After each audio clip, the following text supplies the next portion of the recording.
For example, you can look at what happens in the situation that you have trade winds into one direction and the westerlies into the opposite direction.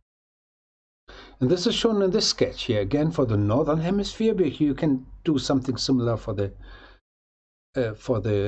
southern hemisphere. Okay. So this watching, you can see here, you are near the equator. You have the trade winds from east to west, okay, and the westerlies from west to east. And you see the Ekman transport. Ekman transport, northern hemisphere to the right, so it's southward here in this region of the westerlies.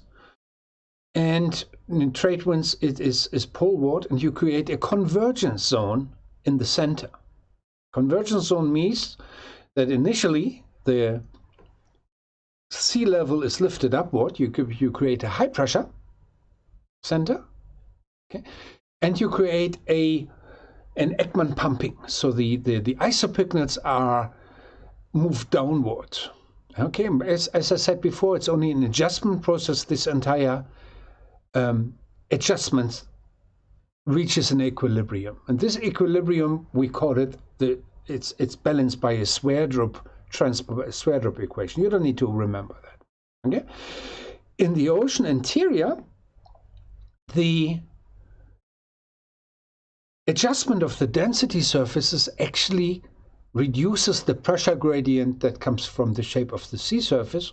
Therefore, the geostrophic flows become weaker with depth. You get horizontal flows, but you can see these arrows. These are the geostrophic flows. The speed decreases with depth, and they tend to disappear, and you get flat pressure lines and density lines at depth. They tend to disappear at, say, 1,000 to 2,000 meters. Okay.